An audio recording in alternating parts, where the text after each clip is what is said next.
Uh, I thought it really important today to do some rewinding. And I think it's really important, especially for the newer people in the room today, to do some rewinding.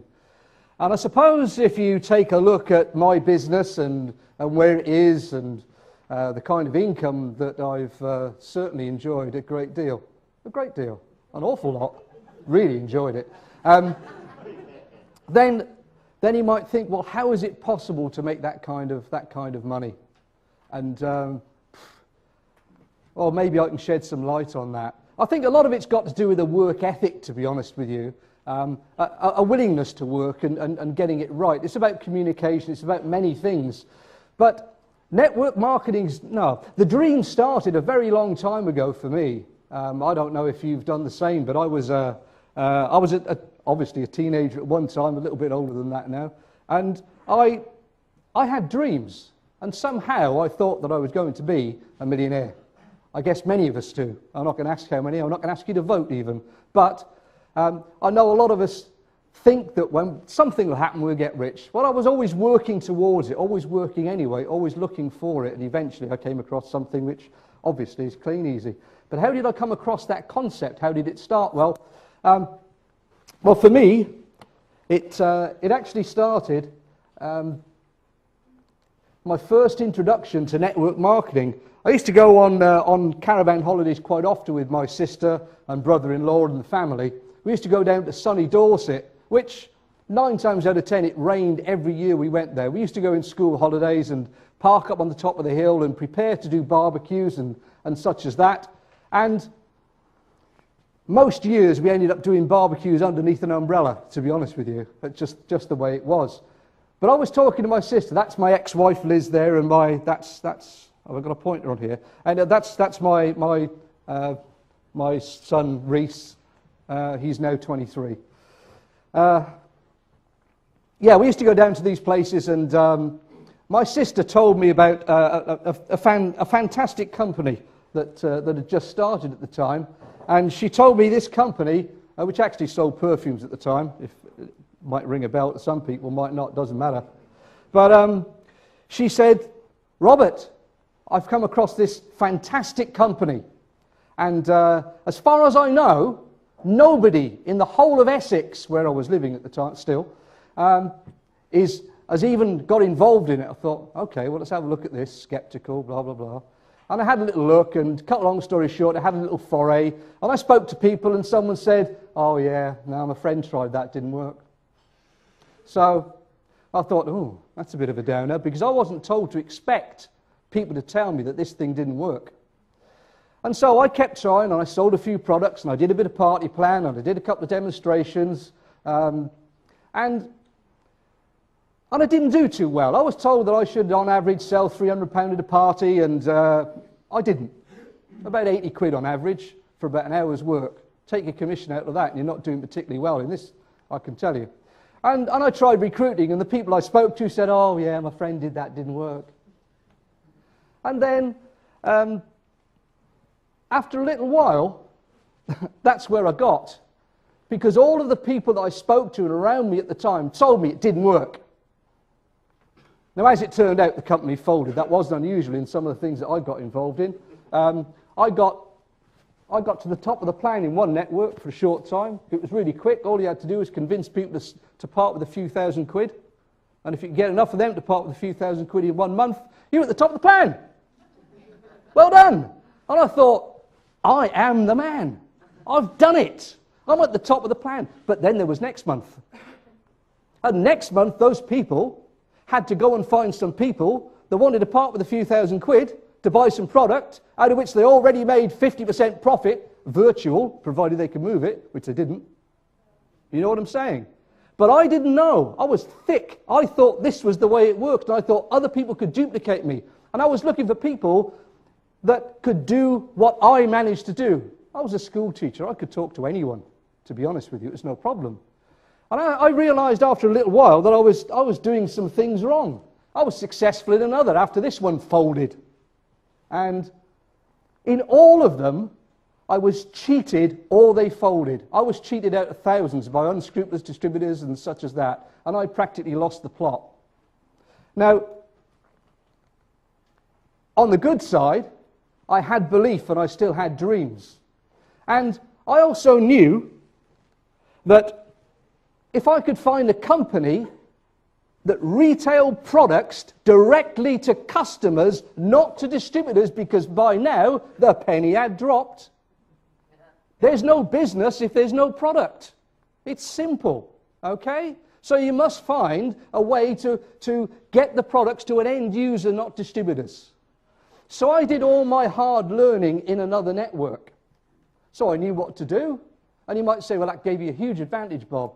Well, to an extent, yes. But I'll tell you what, none of the people that I knew actually came into Kleeneze. I had to start from square one, because I ticked them off so badly, all my friends and the family that I knew.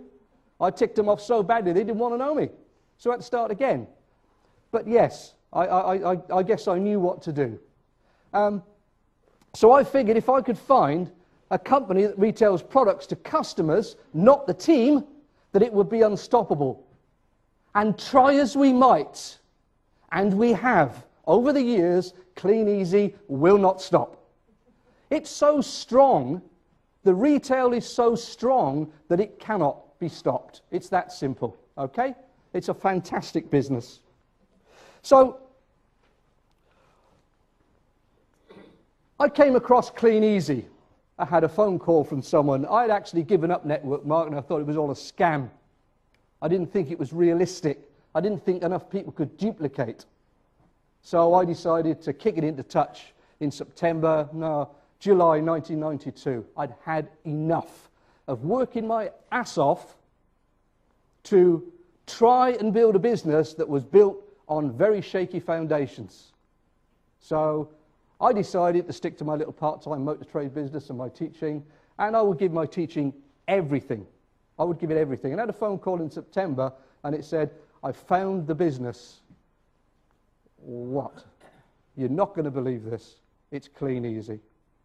Kleeneze? My mother used to get those catalogues stuck through the door. There's no money in that. Someone would have told me already. Surely. So, I had a look.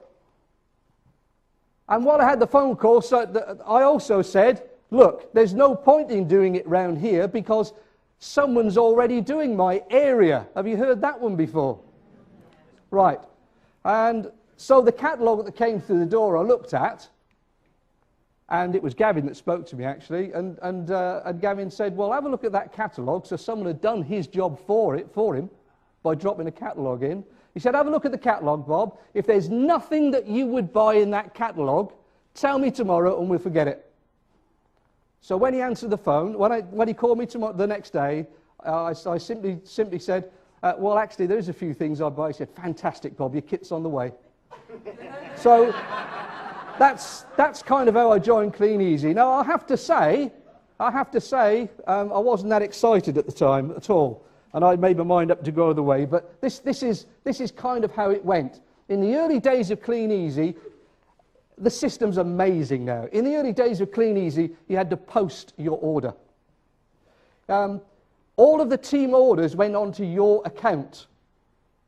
You had to be turning over about £4,000 of business before you could have your own personal account.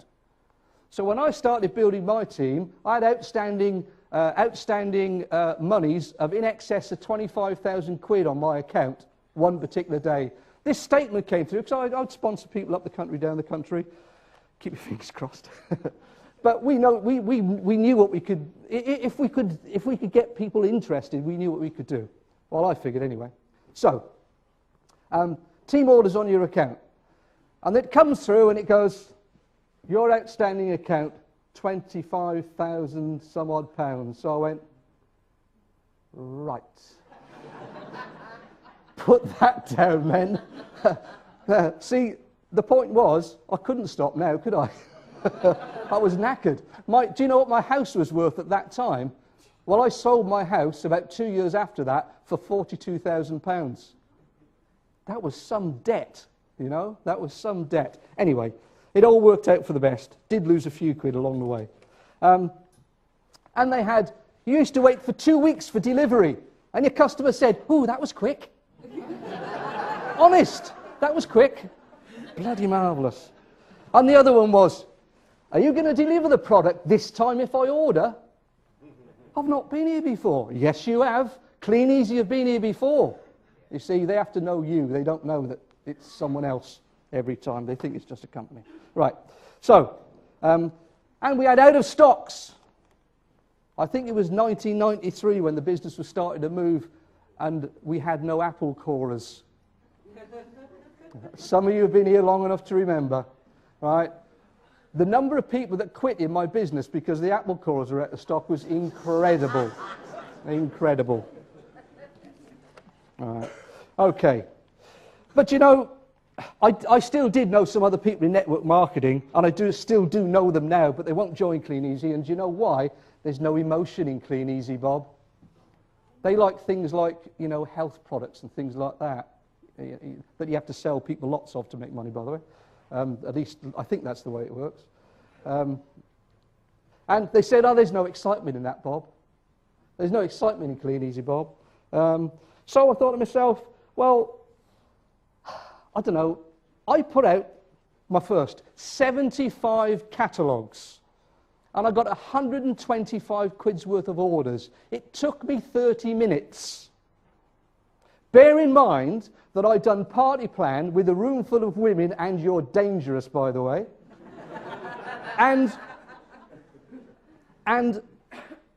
I would sell, and I mean sell, maybe 80 quid's worth of product.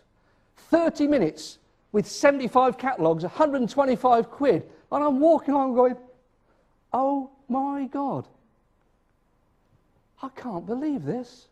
I've been working my tush off at these other stupid things, and I've just done 30 minutes. Okay, I had to go and collect them. They may have taken 45. And I've had 125 quid's worth of orders from people that haven't even seen me yet. Fantastic. And you go and deliver the products, and they fall apart at the doorstep and cry in front of your face. I found out their dog had just died that particular day when I delivered the product later, but they weren't very communicative at the time. But all sorts of things like that. It was just amazing. I thought to myself, and I'll quote my very good friend John Hawkes, a blind dog with a note could do this business. Very, very true. One of the best quotes ever, except his 20/20 hindsight. But you know what? There is excitement because one guy, and his name was Jim Nicholson, was making 10 grand a month in 1992. And as I said to people, I'm sorry, but that's emotional. That's exciting. You can have fun with that kind of money. And they still don't join. Anyway. So, you know, I've been doing this now for probably about 25 years. It'll be 20 years. Is it 19 years or 20 years? 19 years in Kleeneze now. September the 12th, 1992 is my birthday for Kleeneze. And I've been looking for no's all of that time.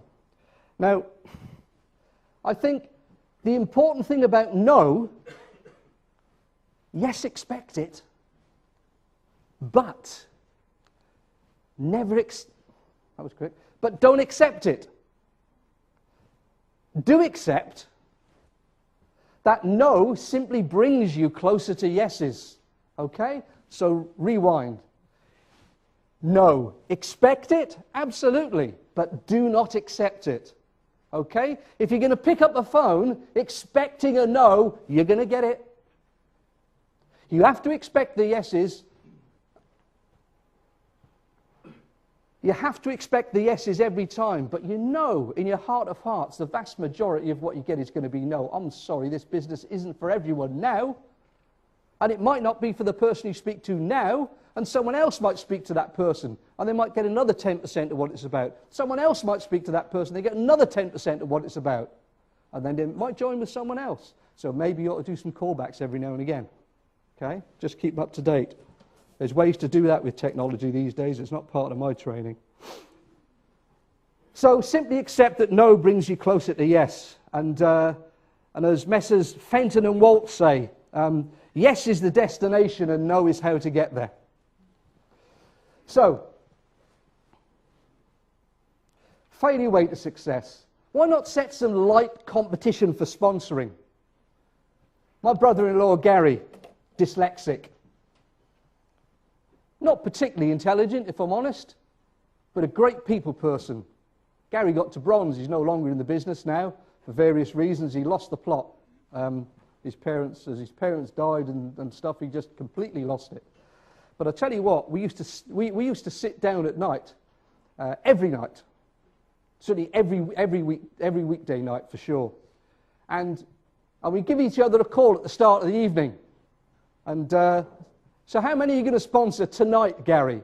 Not this week, tonight. How many are you going to sponsor tonight, Gary? Oh, I'll go for 2. Okay. Well, in that case, I've got to do 3. All right? Now, of course, we set ourselves a target, and maybe you get them, maybe you wouldn't. But the whole point is, if you're competing with your downline, if they win, you win. I call that a win-win situation, and it's fun. Because you can either do it with them in the same house, or they can do their calls at their place. It's entirely up to you which way you do it, but you can set some fun competition. And it works. It really works. The beauty is that it's win for both of you. They build the business, your business builds, you're helping them, okay? So that's one way. Now,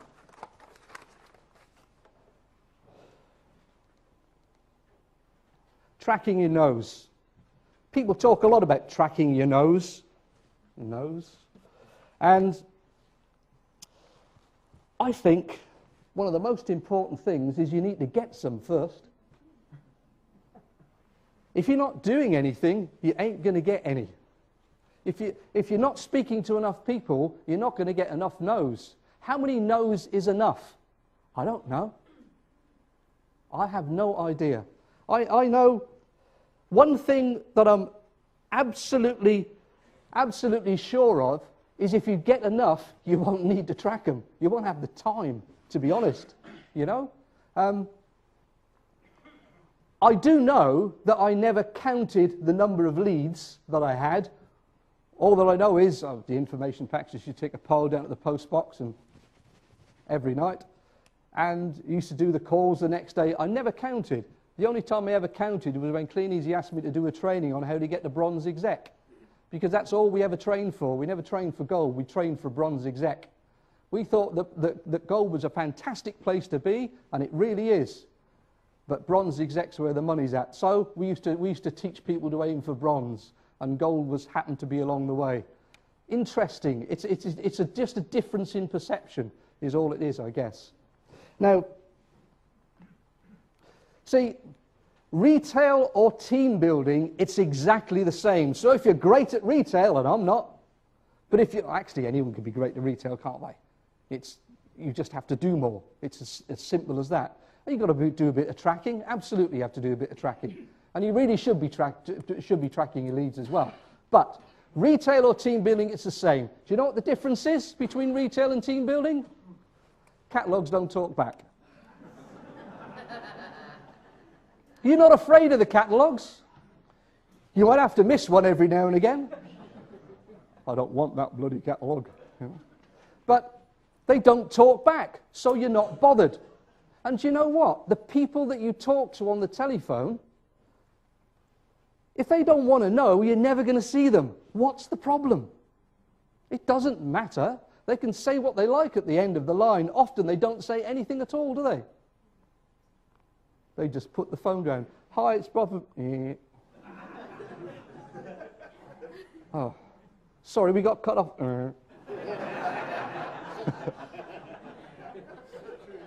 It happens to all of you, all of them. You know, it's the people that I don't know. I just ticked the box because I wanted to find out a bit more. Well, I just like. Okay, well, what would you like? What would you like to know? Well, I'm not really bothered now, to be honest. It's the way it goes. You know, they're not all going to be fantastic leads. But, you know, and there's some rude people out there, isn't there? Oh, I'm sorry. They asked you for information, and they give you a mouthful when you send it. Unbelievable. It's their problem, it's not your problem. They will never get rich. They will never have a life of financial independence. Though, unless they happen to win the lottery, they have much more chance of dying. I'd still like to win the lottery. I do it quite often. I'm disappointed when I don't win. But you know what? There's another way. I win the lottery every month, let's face it. And you can win the lottery every month with Kleeneze. But those people won't have financial independence. They will not have the freedom of choice. They will not have the freedom to be able to choose to go on holiday when it's not school holidays and the prices are lower. That's the way it works in the UK, isn't it? Kids are on holiday, up go the prices. We've got you. You can go on holiday anytime you like. You've got choices. You can build your business to whatever size you want. I'm stood in front of this room today talking and thinking, there must be people thinking, how does he manage to stand in front of all these people and talk? You should have seen the first one. A school teacher in front of a class of about 20 at the time, 20 14-year-olds. I visited the bathroom about 3 or 4 times before I went into the class. That was my first baptism of fire, if you like. In front of a crowd of people for Kleeneze, first time, oh my God. Terrifying, I assure you. But you know what? For things to get better, you have to get better. For things to change, you have to change. You know? Sometimes the things that you don't want to do are going to be the things that are going to get you to where you want to be. It's hard sometimes, but you've just got to push yourself sometimes. So I never counted the no's. I never counted the leads. I never counted the no's. Why would I? Only because Kleeneze asked me to do a training, actually. As I said, that was the only reason I ever counted them. And I prefer not even to remember, because I might be better than someone else might be better than me, numbers, I don't know, at convincing people to join. It's not about convincing, it's about showing them that it's something that they can use as a vehicle. So does going for no actually work? Well, maybe you ought to ask the biggest failure on the firm, because that is me, the biggest failure on the firm, if you want to look at it that way. And it's got for me, and many people in my team, it's got them out of a hole, I'll tell you that. It's given them a lifestyle that's unbelievable. From driving rusty Vauxhall Novas to driving Rolls Royces. And it's fantastic to have that in your team. But you need to make Kleeneze a destination, not an assignation. Okay? It's not for 5 minutes. It has to, everything, if you want to be really successful, a lot of what you do has to change. I did a video in Hong Kong and many of the people said, well, actually I stopped playing so much golf. And I stopped having so much time off, and I stopped having so many holidays, and I stopped watching so much TV. Coronation Street isn't real. EastEnders is not real. And if you really want to see it, record it and watch it later. Okay? That's the time when you should be doing your job in the evening.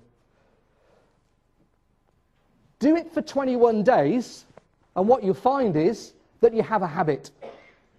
You've broken a bad habit, which is watching the TV and doing the things you know you shouldn't, and finding all the reasons to avoid doing what you really know you ought to be doing. Because this can change your life. This can change your life out of all proportion. It can give you the income and freedom to do what you want to do when you want to do it. But if you continue to watch TV and avoid doing the job, if you go and work for someone a 40-hour week and you turn up, instead of 9 o'clock, you turn up at 9:05, 9:10. You won't be doing that for long, because they'll say to you, you're supposed to be here at 9. Well, yeah, I know, but I'll just stay a couple of minutes later at the end of the day. It's not a problem. It's a problem. If you don't do your job for them, you've got a problem. They won't employ you for much longer. Employ yourself in your Kleeneze business, and you will find it makes a fantastic difference.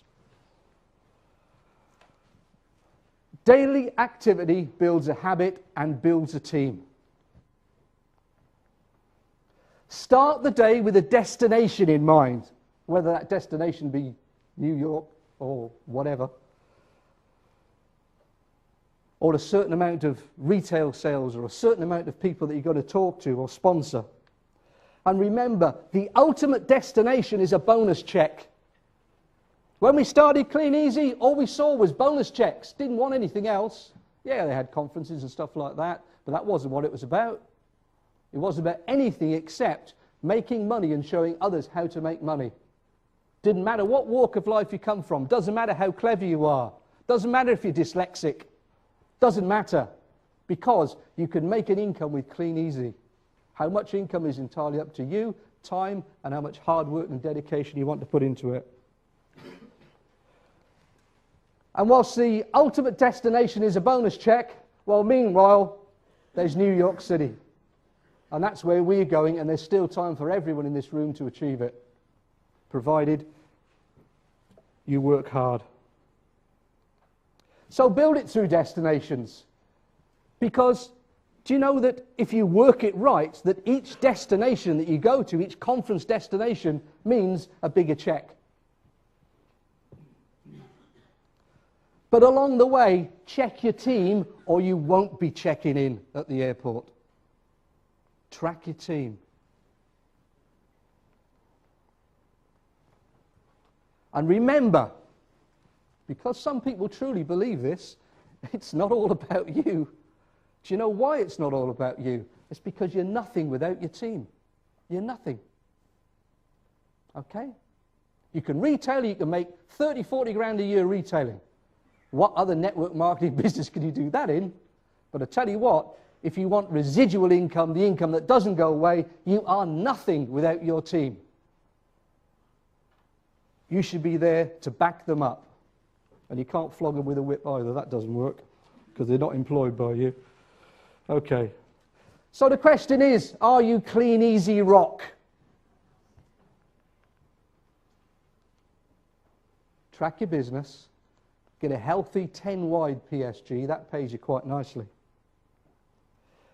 And it allows for your breakaways and such like that. If you don't know what a breakaway is, then have a chat with the person that invited you today. That's part of another training. You need to be setting personal and team goals. And above all, if you were training people to scuba dive, how would you do it? You give them the kit, you'd show them what to do. And you'd get in there with them, and you would demonstrate, wouldn't you? That's the only way to do it. You can't say, well, put those on, jump in there and just see if you can breathe. That'll be all right. Doesn't work. Don't expect people to do what you won't do. It's a duplication business. What you do, they will do. What you do not do, they will not do. Duplicate. Duplication business. Look after your team. Do you know what? They say if you enjoy what you do, you will never work another day in your life. I don't know about you, but I enjoy what I do. Keep charging.